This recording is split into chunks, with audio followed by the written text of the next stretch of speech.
Yo, what's up, Pete? We is back. Another day on Keep It G News. And today, even though my energy is up, we really talking about a serious, sad, unfortunate situation that's coming out of my city and is making its waves all over the internet, man. So, news broke yesterday. Like, how it all played out was crazy, you know. That a guy from Baltimore named Chucky committed suicide. And I'm going to play that video for y'all, man, because he talked about his reasoning. You know, he posted a few Instagram posts and he you know, we're going to get into all of that, but things got confused and a lot of people thought it was actually the safety for the Baltimore Ravens. Wild situation. Was trending all over Twitter, but it happens to be another person that's important to Baltimore, you know. And I'm explaining y'all his importance because a lot of people might not understand. Coming from the outside and looking in like, okay, people die every day, but for Chucky to commit suicide is a major blow to the Baltimore fashion scene, you know, because he's one of the originators, at least for his generation, you know. But before I do that, and before I get into everything, like I said, we're going to talk about, you know, his reasoning for killing himself, man. Tragic, and I want some condolences to his family. And I want Chucky to rest in peace, man, because obviously this is what he wanted.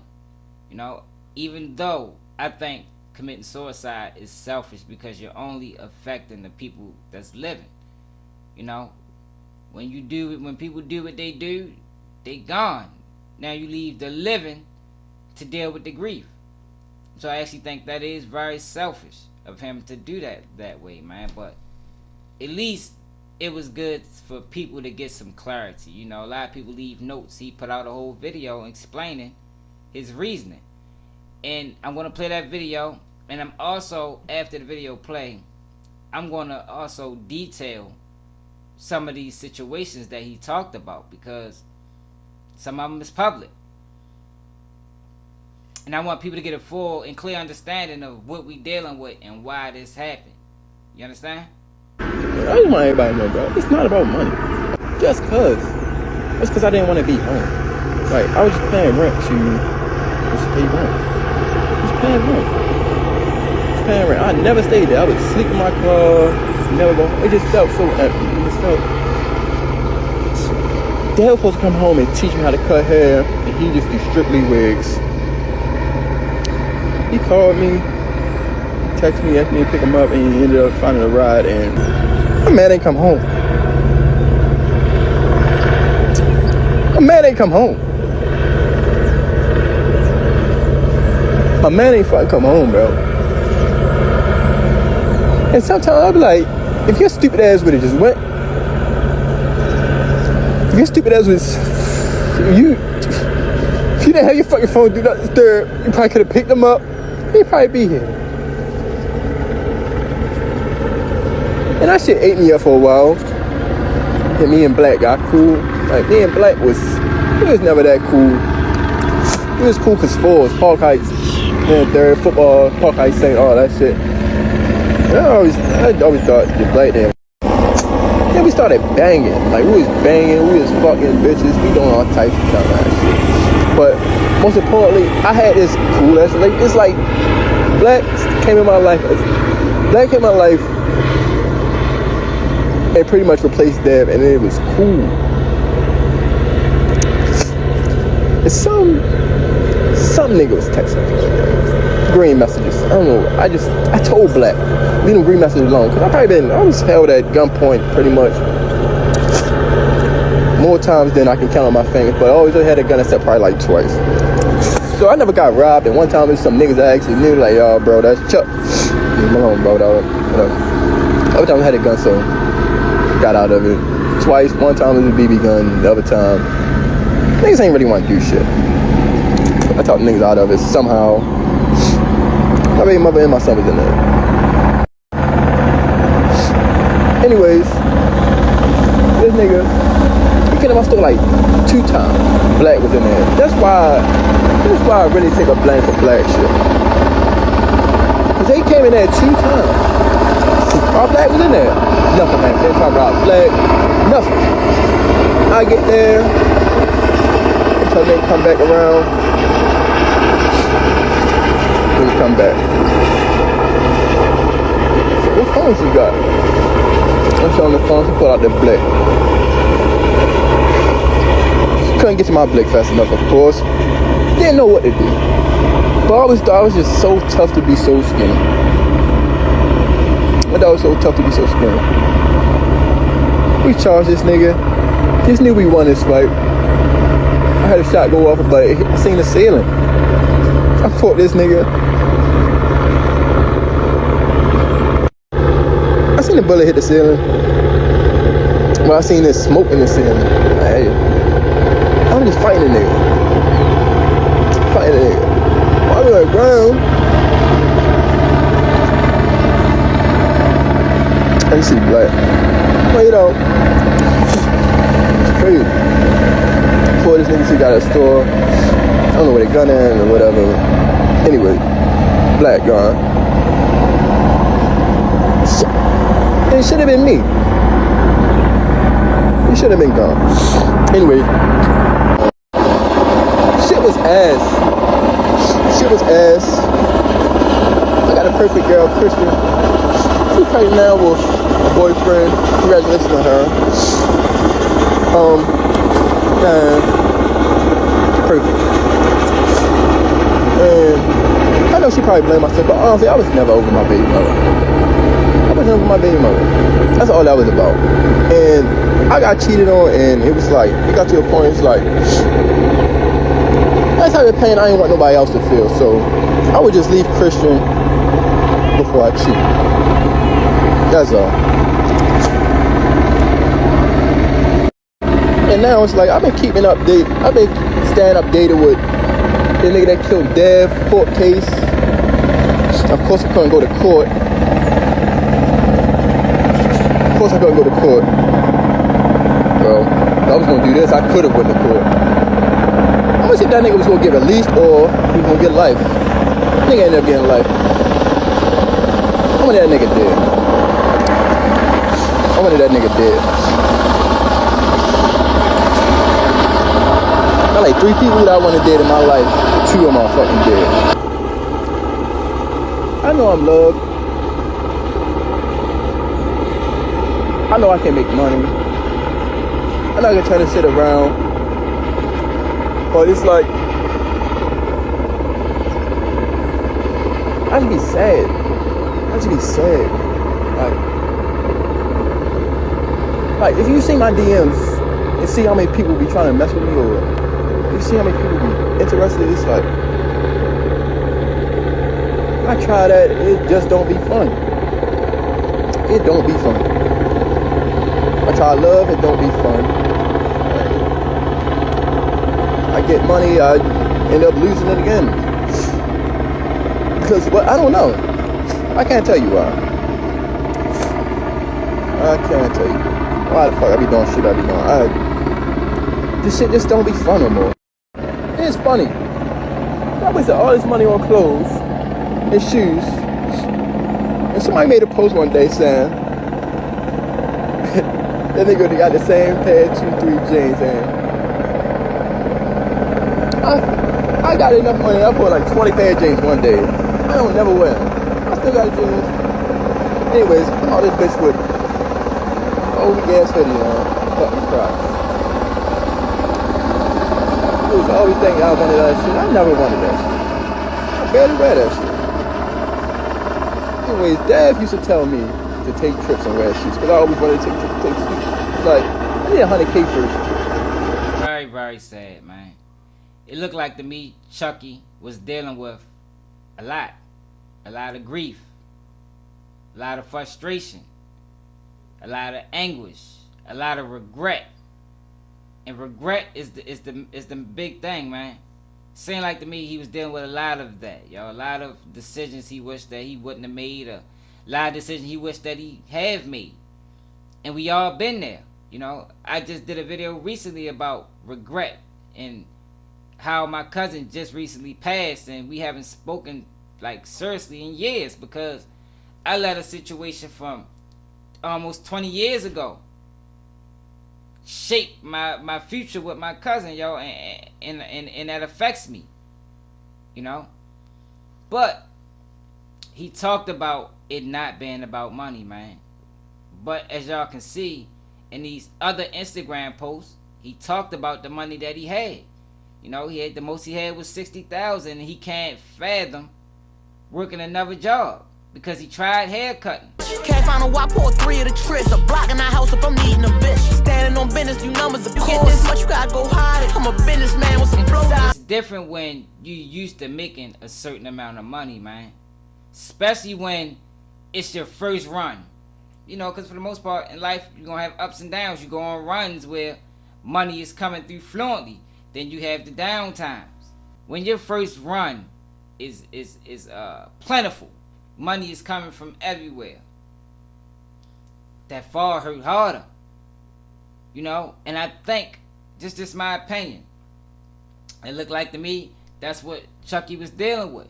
His first run, he did it big. Street Runners was a major brand in the city, man. One of the first brands that really did it, you know, because it kind of coincided with the rap scene. You know, Baltimore didn't have a rap scene, not majorly, for forever. Since I can remember, you know, we had rappers, but during the time when Street Runners started, along with Cashland and OTM, you know, a lot of these clothing brands started around the same time, and the rap scene was taking off. So it was a major thing, and I'm sure they made a lot of money. He even opened up his own store, and a lot of people from the city, especially the younger generation, looked at that and respected it because it was like, there's hope.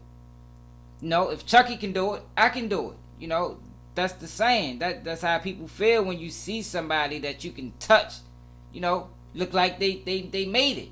Now, he was still in the city, but he reached the level of success for Baltimore, you know, and he was a stand-up guy, man. A lot of people liked him, a lot of people respected him.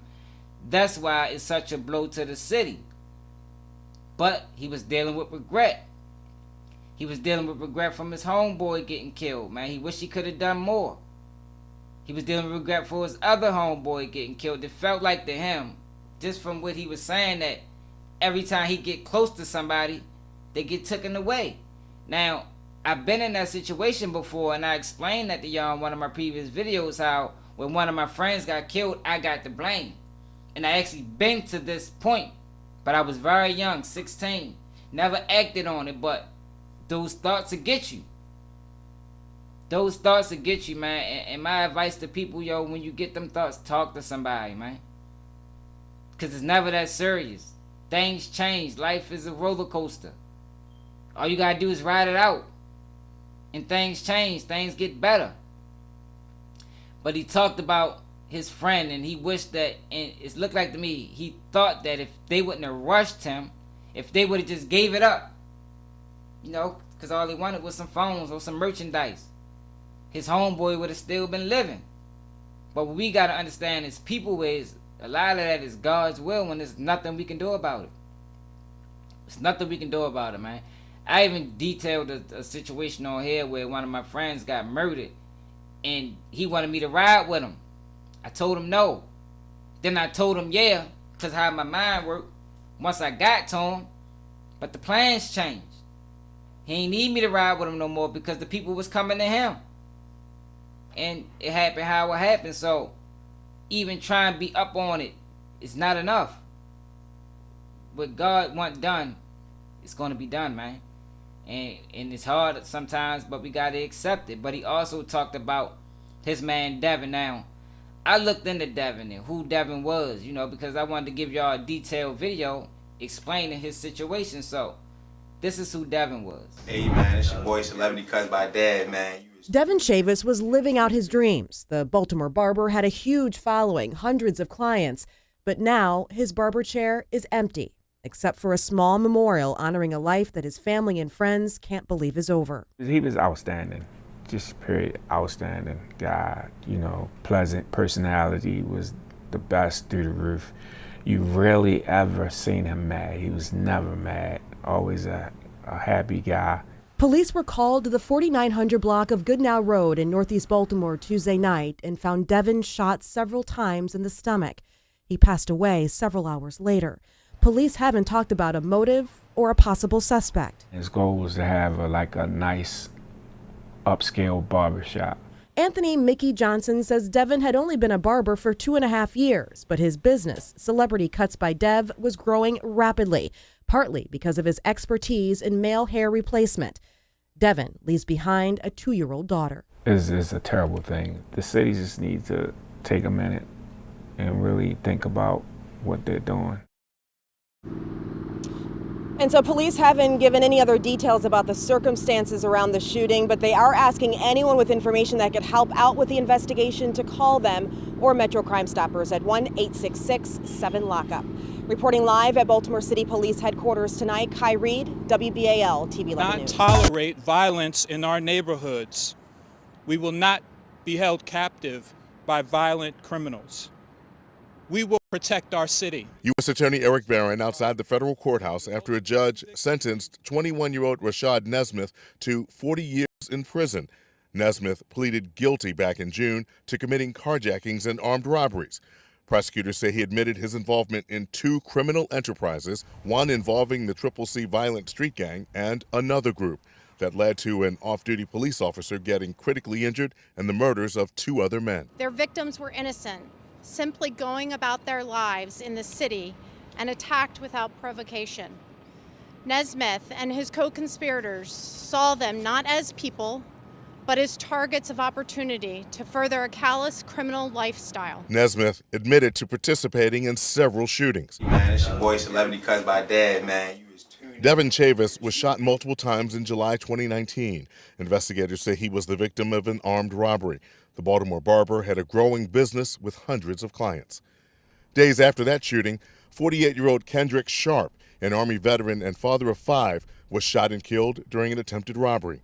And then, on August 8, 2019, Baltimore City Police Sergeant Isaac Carrington was shot. Police say he was on his porch talking to a neighbor when a man wearing a mask got out of a car and announced a robbery. Carrington ran. The gunman chased and shot him multiple times. The police sergeant is in rehab recovering. Police say without help from their federal and state partners, we would probably still be chasing down leads and trying to apprehend the criminals. The young age of Nesmith is not lost on the U.S. attorney. It's a shame that we have somebody so young committing so many cruel acts of violence throughout this city. Nesmith's attorney said his client has accepted responsibility for his actions, telling the judge Nesmith plans to better himself with educational opportunities in prison, saying there is no excuse for the conduct here. I am hopeful the loss of life and the pain and anguish caused will not be in vain. Now, as Nesmith left the courthouse, he said to his family, he turned to them and he said, bye-bye, y'all. Now, I remember when this happened. Major blow to the city. Another one.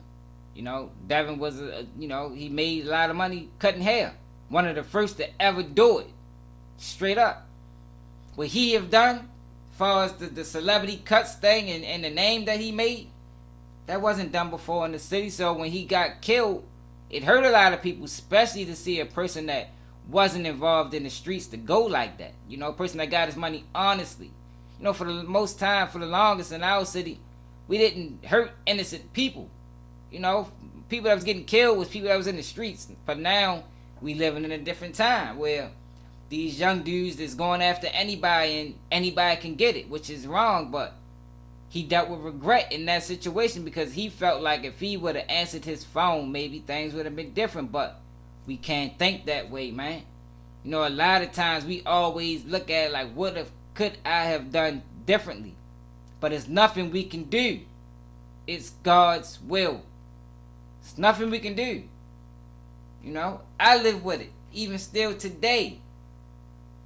And I know it's nothing I can do, but, you know, we just got to keep pushing. We got to keep pushing, man.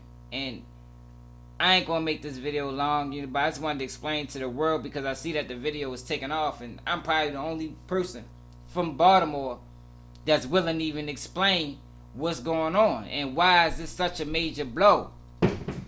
You know? Everybody can't do it. But it's just unfortunate, yo. And I'm going to put the suicide prevention hotline in the description. You know, just in case people had them thoughts, man. Because it's never that serious, yo. And life changed, man. Just ride it out. You know what they say, man. God put his toughest battles on the strongest soldiers, man. All you gotta do is be strong, you know? And I think society puts a lot of pressure on people, man, because people is not worrying about the real things that matter. People, love, respect, dignity. It's all about money. The man with the money wins.